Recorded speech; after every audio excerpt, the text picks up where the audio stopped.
Vote ಚೋರಿ ವಿರುದ್ಧದ ಬೃಹತ್ ರ್ಯಾಲಿಗೆ count down ಆರಂಭ ಆಗಿದೆ.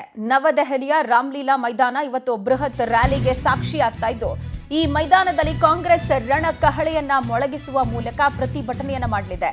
ಅಂಡ್ ಈ ಪ್ರತಿಭಟನೆಯಲ್ಲಿ ರಾಜ್ಯದ ನಾಯಕರು ಕೂಡ ಭಾಗಿಯಾಗ್ತಾ ಇದ್ದು, CM Siddaramaiah, DCM D K Shivakumar ಸೇರಿದಂತೆ ಕ್ಯಾಬಿನೆಟ್ನ ಅನೇಕ ಸಚಿವರು, ಶಾಸಕರು ಭಾಗಿಯಾಗಿದ್ದಾರೆ.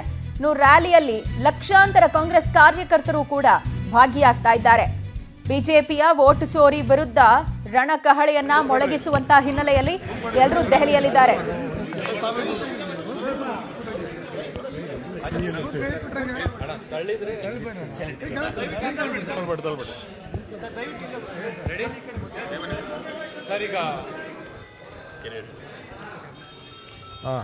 ವೋಟ್ ಚೋರಿ ಸಮಾವೇಶಕ್ಕೆ ಹೊರಟಿದ್ದೀರಿ, ಮೊದಲು ಕಾಂಗ್ರೆಸ್ ಆಫೀಸ್ ಹೋಗ್ತಿದ್ರಿ, ಏನೆಲ್ಲ ಬೆಳವಣಿಗೆಗಳು ಸರ್? ಈಗ ನಾವು 1,500 ಜನಕ್ಕೆ ಅಕಾಮಿಡೇಷನ್ ಮಾಡಿದ್ದೀವಿ.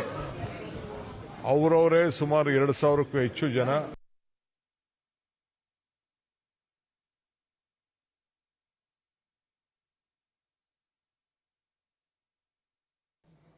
ನೋಡಿ, ದಾಖಲೆ ಸಮೇತ ಬಿಜೆಪಿ ವಿರುದ್ಧ ರಾಹುಲ್ ಗಾಂಧಿ ವೋಟ್ ಚೋರಿ ಆರೋಪ ಮಾಡಿದ್ರು.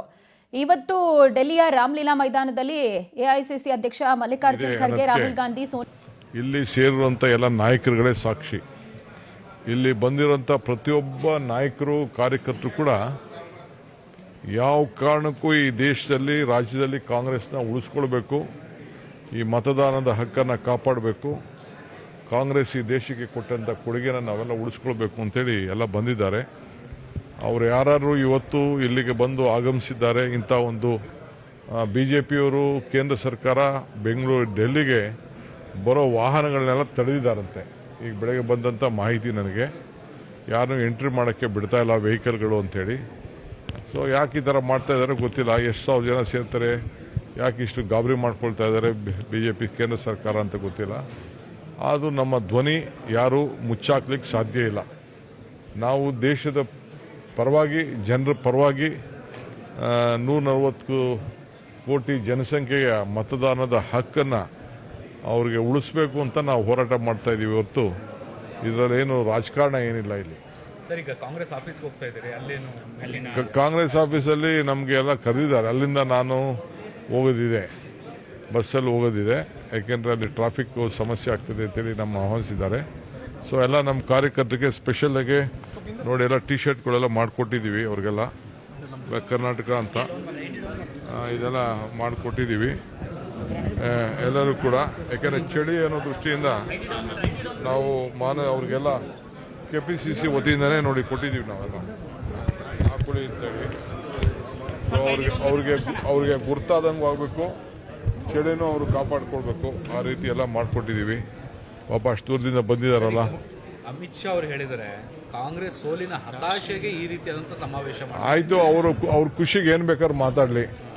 ನಾವು ಕಾಂಗ್ರೆಸ್ಸಿಗರು ಸೋಲಿಗೆ ಗೆಲುವಿಗೆ ಎಲ್ಲ ಯೋಚನೆ ಮಾಡೋದಿಲ್ಲ. ಈ ದೇಶಕ್ಕೆ ಸ್ವಾತಂತ್ರ್ಯ ತಂದುಕೊಟ್ಟಾಗ, ಪ್ರಜಾಪ್ರಭುತ್ವ ತಂದುಕೊಟ್ಟಾಗ, ಸಂವಿಧಾನ ತಂದುಕೊಟ್ಟಾಗ ಎಲ್ಲ ನಮ್ಮ ಹಿರಿಯರು ಎಷ್ಟು ಪ್ರಾಣ ತ್ಯಾಗ ಮಾಡಿದ್ರು. ಸೋನಿಯಾ ಗಾಂಧಿಯವರು, ಮನಮೋಹನ್ ಸಿಂಗ್ ದೇಶದ ಆರ್ಥಿಕ ತಜ್ಞನಿಗೆ ಅಧಿಕಾರ ತ್ಯಾಗ ಮಾಡಿದ್ರು. ಇಂದಿರಾ ಗಾಂಧಿ, ರಾಜೀವ್ ಗಾಂಧಿಯವರು ಅವ್ರ ದೇಹ ತ್ಯಾಗ ಮಾಡಿದ್ರು. ಜವಾಹರ್ಲಾಲ್ ನೆಹರು ಜೈಲಲ್ಲಿದ್ದರು, ಗಾಂಧೀಜಿ ಜೈಲಲ್ಲಿದ್ದರು. ಅಂದು 100 ವರ್ಷದಿಂದ ಗಾಂಧೀಜಿಯವರು ಈ ದೇಶದ ಸ್ವಾತಂತ್ರ್ಯಕ್ಕೆ ನಾಯಕತ್ವ ವಹಿಸಿದ್ರು. ಇವತ್ತು ಇದೇ ಕಷ್ಟ ಕಾಲದಲ್ಲಿ ಮಲ್ಲಿಕಾರ್ಜುನ್ ಖರ್ಗೆ ಅವರು ವಹಿಸಿದ್ದಾರೆ. ಸೊ ಹಿಂಗಿರುವಂಥ ಸಂದರ್ಭದಲ್ಲಿ ಒಂದು ಇತಿಹಾಸ ಇದೆ ಈ ಪಕ್ಷಕ್ಕೆ. ಮುಖ್ಯಮಂತ್ರಿಗಳು ಮತ್ತು ತಾವು ಇಬ್ಬರು ಕೂಡ ಸಮಾವೇಶಕ್ಕೆ ಒಟ್ಟಿಗೆ ಹೋಗ್ತೀರಾ? ಅವರು ಬರ್ತಾ ಇದ್ದಾರೆ. ನಾನು ಅವರಿಬ್ರು ಒಟ್ಟಿಗೆ ಗಾಂಧಿ ಭವನ್, ಇಂದಿರಾ ಗಾಂಧಿ ಭವನದಿಂದ ಹೋಗ್ತೀವಿ. ಕಾಂಗ್ರೆಸ್ ಕಚೇರಿಯಲ್ಲಿ ಏನಾದ್ರು ಮೇಡಮ್ ಭೇಟಿ ಆಗ್ತೀರಾ?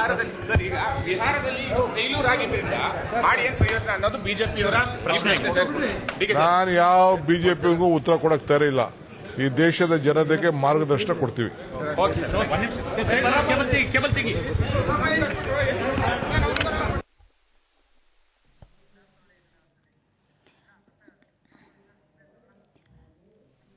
ಎಸ್, ಇವತ್ತು ನವದೆಹಲಿಯಲ್ಲಿ ರಾಮ್ಲೀಲಾ ಮೈದಾನದಲ್ಲಿ ಕಾಂಗ್ರೆಸ್ ಬೃಹತ್ ಪ್ರತಿಭಟನೆಯನ್ನ ಮಾಡೋದಕ್ಕೆ ಸಜ್ಜಾಗಿದೆ.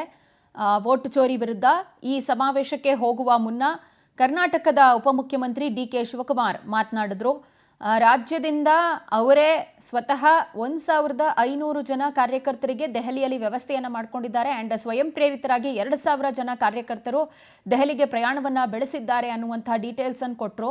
ಆ್ಯಂಡ್ ಇದರ ಜೊತೆಗೇನೆ BJP ಅವರ ಯಾವ ಪ್ರಶ್ನೆಗಳಿಗೂ ನಾವು ಉತ್ತರಿಸೋದಿಲ್ಲ, ನಾವು ಸೋಲಿನ ಹತಾಶೆಯಿಂದ ಈ ಥರದ ರ್ಯಾಲಿ ಮಾಡ್ತಿದ್ದೀವಿ ಅನ್ನುವಂಥ ಅವರ ಹೇಳಿಕೆಗಳೇನಿದೆ, ಟೀಕೆಗಳೇನಿದೆ, ಅದಕ್ಕೆಲ್ಲ ನಾವು ಉತ್ತರವನ್ನು ಕೊಡೋದಿಲ್ಲ. ಬಟ್ ಬದಲಾಗಿ ಈ ದೇಶದಲ್ಲಿ ಕಾಂಗ್ರೆಸ್ ಸರ್ಕಾರ ಅನ್ಯಾಯದ ವಿರುದ್ಧ ಹೋರಾಡುತ್ತೆ, ಅದರ ಒಂದು ಭಾಗ ಇವತ್ತಿನ ಈ ಸಮಾವೇಶ ಅಂತ ಹೇಳಿದ್ದಾರೆ.